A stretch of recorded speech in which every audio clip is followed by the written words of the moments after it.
Hello. Do you remember show and tell from school? One of Jesus' parables that reminds me of that experience is the one referred to as the Pharisee and the publican. In this story, the Pharisee comes to the temple to pray. And the Pharisee is a man at home in the temple, and he knows how to pray. He stands in the correct posture, arms raised, head back, praising God. But he has nothing to ask of God. He needs nothing. The man presumes that he's not a sinner. He's proud of himself, and if this were show and tell time at school, he'll certainly get an A for his show and tell performance. Meanwhile, standing over in the doorway is the publican or tax collector. He doesn't even know how to pray or even what he's doing there or what he should do once he is there.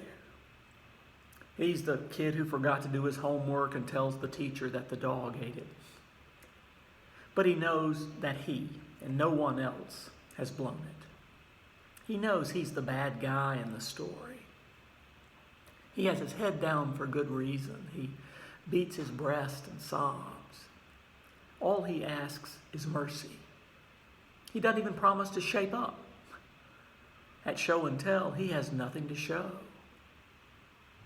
It's a tricky parable. It doesn't turn out the way anyone expected. The Pharisee flunks show and tell time.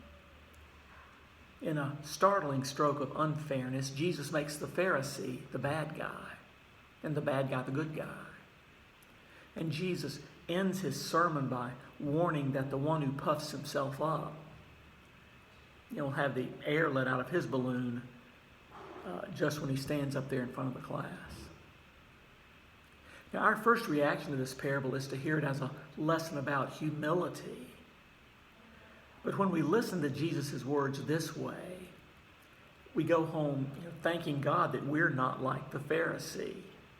In trying to be humble, we'll end up in the same place as that Pharisee, standing up in front of the classroom thinking we've done a good job, only to have our balloon deflated.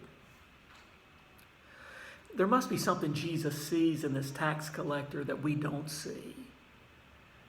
Jesus sees in this bad guy tax collector someone with nothing to bring, nothing to show, and who knows it.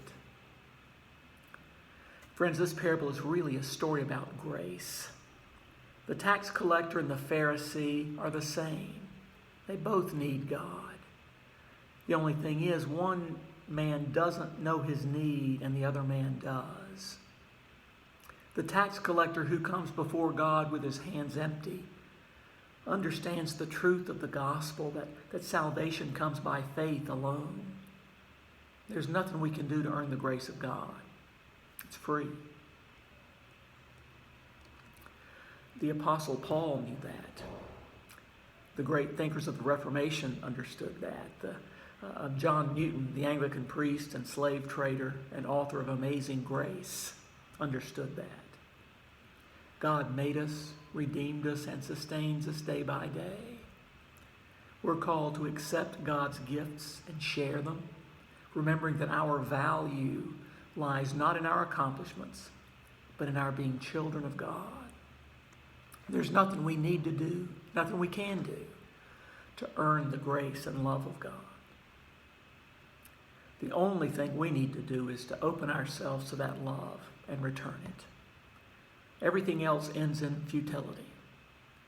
When we stop reciting our resumes in the temple, the incarnate love of God meets us and embraces us, saying, I know your pain, my beloved, and I forgive your sins. I know your emptiness, and I will fill it, and I will fill you with my perfect love. Friends, every day show and tell time. Inside all of us is a little child who wants to please the teacher. Show off a little bit. Yet the truth is we stand here with our hands empty, no air left in our balloons. But that's what grace is all about. It's the only thing which can fill our empty hands. All we can do is respond in word and deed, praising God for that amazing grace. See you soon.